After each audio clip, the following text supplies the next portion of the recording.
देखो last class में हम लोगों ने डिस्कस किया था लेंस मेकर फॉर्मूले के बारे में, राइट। और लेंस मेकर फॉर्मूले से हम लोगों ने ये देखा था कि हम लेंस की फोकल लेंथ किस तरीके से कैलकुलेट करते हैं और उससे ये पता लगाते हो कि ये जो लेंस है वो डाइवर्जिंग होना चाहिए क्या कन्वर्जिंग होना चाहिए। तो हम आगे बढ़ेंगे उसके पहले as revision just previous class को रिकॉल करते हुए एक एग्जांपल लेते हैं, जस्ट ये चेक करने के लिए कि आपको प्रीवियस क्लास याद है या फिर नहीं याद है।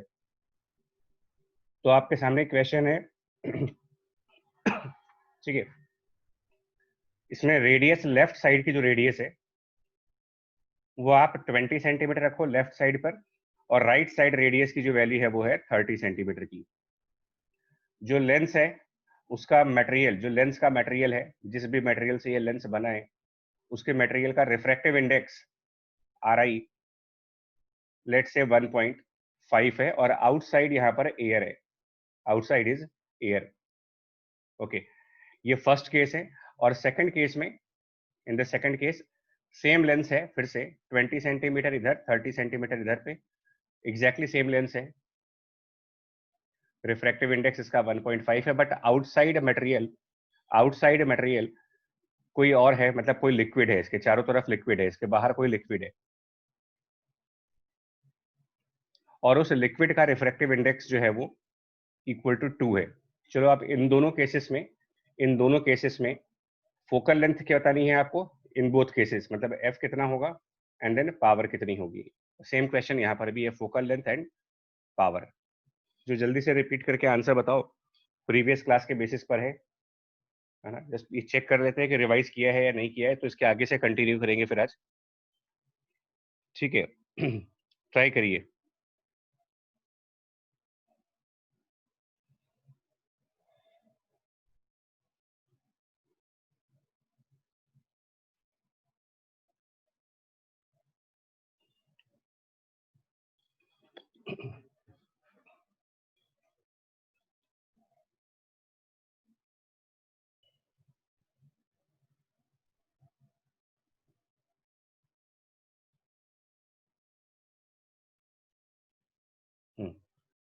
तो जल्दी से यार हम लोग अभी जो एक बार इसको देख लें कि ये जो हम लोगों ने अभी क्वेश्चन किया है, इस क्वेश्चन के थ्रू हम लोगों ने ये लर्न किया था। देखो हम लोगों ने ये लर्न किया, फिर से एक बार जल्दी से समराइज कर रहे हैं इसको, फटाफट समराइज कर रहे हैं कि ये जो फॉर्मूला है, इस फॉर्मूले से आप किसी भी कंडीशन में फोकल लेंथ निकाल सकते हैं। किसी भी कंडीशन में फोकल लेंथ आप इस फॉर्मूले से निकालोगे, नंबर वन।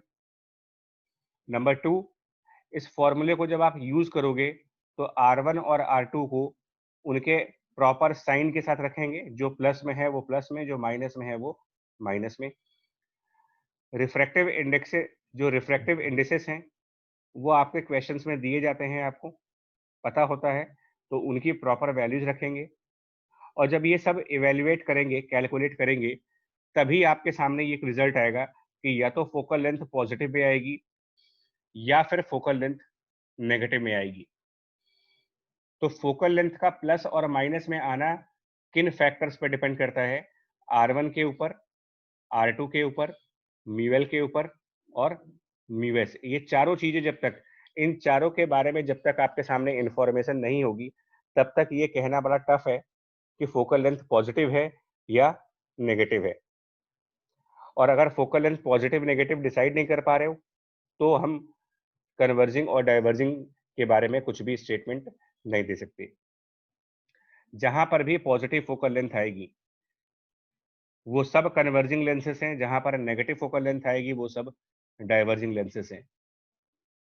और फोकल लेंथ पॉजिटिव और नेगेटिव आने के लिए मैं एक बार फिर से रिपीट कर दूं कि वो डिपेंड करता है कि लेंस और उसका सराउंडिंग कैसा है।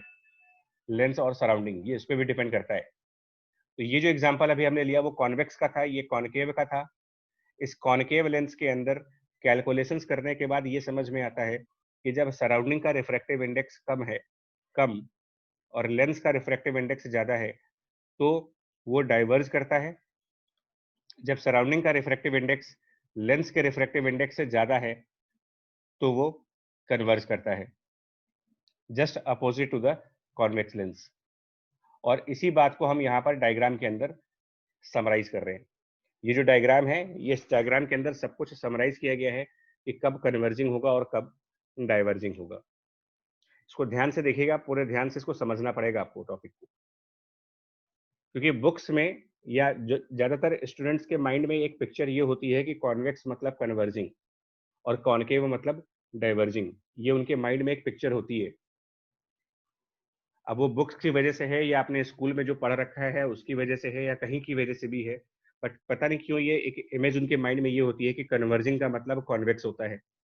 मैं आपसे कह रहा हूँ कन्वर्जिंग लेंस का मतलब कॉन्वेक्स नहीं है, क्योंकि यहाँ पर देखो तो यहाँ पर भी कन्वर्जिंग है, ये कन्वर्जिंग कॉन्वेक्स है, और यहाँ पर भी आप कन्वर्जिंग है, लेकिन यहाँ पर कन्वर्जिंग में कॉनकेव है।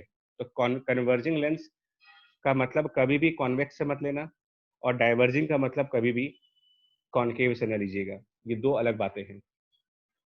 कॉन्वेक्स और कॉनकेव ज्योमेट्री के बेसिस पर बताए जाते हैं, ज्योमेट्री के हिसाब से, और कन्वर्जिंग और डाइवर्जिंग फोकल लेंथ के पॉजिटिव नेगेटिव होने की वजह से बताए जाते हैं।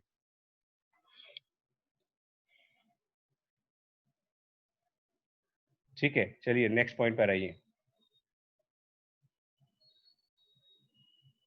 अब अभी आपने डाउट पूछा कि सर क्या ये जो हम लोगों ने अभी पढ़ा था, क्या इसको हम प्लेनो कॉन्वेक्स टाइप में भी लगा सकते हैं? बिल्कुल लगा सकते हो। मैं आपको एग्जांपल देता हूँ। आपके सामने अगर प्लेनो कॉन्वेक्स लेंस है तो भी आप देखो कैसे करोगे। प्लेनो कॉन्वेक्स हो या फिर प्लेनो कॉनकेव हो, मैं दोनों ही करके दिखाता हूँ। दोनों ही करके दिखा देता हूँ, आप इसको भी देखो जल्दी से। अब इसके बाद लेकिन इस टॉपिक पर आपका फुल कॉन्फिडेंस होना चाहिए। लेंस के इस टॉपिक पर फुल कॉन्फिडेंस। तो ये मान लिया एक लेंस है। अच्छा, प्लेनो कॉन्वेक्स में दोनों तरीके से हो सकता है प्लेनो कॉन्वेक्स। ठीक है, इस तरीके से दो लेंसेस मान लेते हैं। यहाँ पर रेडियस 20 सेंटीमीटर है।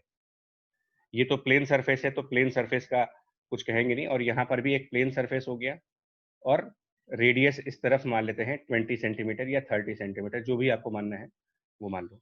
रिफ्रैक्टिव इंडेक्स इसका आप मान लो लेंस का, रिफ्रैक्टिव इंडेक्स लेंस का 1.5। इधर के अंदर भी लेंस का रिफ्रैक्टिव इंडेक्स 1.5। दोनों ही केसेस में अभी हम सराउंडिंग को एयर मानते हैं, तो क्या आंसर आएगा? अगर दोनों तरफ ये मान ले कि एयर है, तो फोकल लेंथ क्या बनेगी? ये क्वेश्चन है आपका, है ना? बड़ा आसान सा क्वेश्चन है, फोकल लेंथ क्या होगी और पावर कितनी होगी। तो और हम ये मानेंगे कि जो रे है वो लेफ्ट टू राइट आ रही है। रे जो है वो लेफ्ट टू राइट है, ऐसे रे आ रही है। ये मान करके आपको बताना है कि क्या आंसर बनेगा। प्लेनो कॉन्वेक्स लेंस, आप प्लेनो कॉनकेव भी कर सकते हो। और अब मैं इससे ज्यादा नहीं कराऊंगा, क्योंकि थोड़ा सा आप अपने लेवल पर भी प्रैक्टिस करो यार, है ना? और मैं ही सब कुछ कराऊंगा, फिर आपकी प्रैक्टिस कम हो जाएगी। तो फर्स्ट केस में देखो, आपको सिर्फ ये चार बातें नोट करनी है कि म्यूएल क्या है, म्यूएस क्या है, आर1 क्या है, और आर2 क्या है। That's all. ये चार बातें आप नोट कर लें। उसके बाद तो आपके पास एक प्री डिफाइंड फॉर्मूला है, पहले से बना हुआ फॉर्मूला है। आपको फॉर्मूला तो बनाना नहीं है इसके अंदर, तो पहले से ही आपके पास एक फॉर्मूला है, आपको सिर्फ उस फॉर्मूले के अंदर जा करके वैल्यूज पुट कर देनी है। तो म्यूएल क्वेश्चन में दिया है 1.5, म्यूएस एयर होने की वजह से 1, आर1 और आर2। तो पहला सरफेस जो ये रे है, ये पहले इस कर्व सरफेस को टच करेगी। इसके अंदर दो सरफेस है, एक कर्व सरफेस है और एक प्लेन सरफेस है। तो पहले कर्व सरफेस आएगा, बाद में प्लेन सरफेस आएगा। और जो कर्व सरफेस है उसका रेडियस 20 सेंटीमीटर है, और जो प्लेन सरफेस है, इसको हम लोगों ने पिछली क्लास में कहा था कि प्लेन सरफेसेस का मतलब होता है इनफाइनाइट रेडियस। कोई भी प्लेन सरफेस होगी तो आप उसको इनफाइनाइट रेडियस कह दीजिए, R2 इन्फिनिटी है। और रही बात साइन कन्वेंशन की, तो जो पहला कर्व सरफेस है उसको कंप्लीट करने पर आपका centre of curvature positive side की तरफ है, तो R1 प्लस 20 है। अब आप इसकी वैल्यू पुट करो और देख लो क्या आंसर बनता है। वैल्यू पुट करके इसका आंसर देख लीजिएगा, मैं इसको कैलकुलेट नहीं करूंगा। सेकेंड वाले में सिर्फ सब आइडेंटिकल चलेगा, सिर्फ R1 और R2 बदल जाएंगे, क्योंकि इस केस में पहले प्लेन सरफेस आएगा, देन कर्व सरफेस आएगा। तो R1 इन्फिनिटी लेंगे, और R2 पर ध्यान दो, अकॉर्डिंग टू रे लेफ्ट साइड माइनस है, राइट साइड प्लस है, और सेकंड वाला सरफेस जो कि कर्व सरफेस है, इसको कंप्लीट करने पर centre of curvature negative side पर मिलेगा आपको। तो R2 की वैल्यू -20 सेंटीमीटर रखोगे, और नाउ सेम फॉर्मूला यूज करेंगे। जिन लोगों ने सॉल्व कर लिया है वो बताएं आंसर मुझे। जी आदर्श बताओ।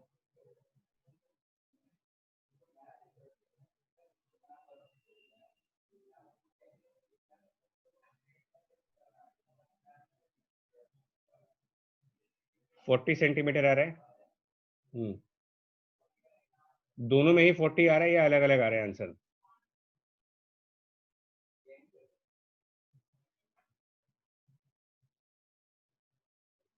40 आ रहा है ना? 40। ओके, दोनों से ही आपका जो फोकल लेंथ आ रहा है वो 40 सेंटीमीटर।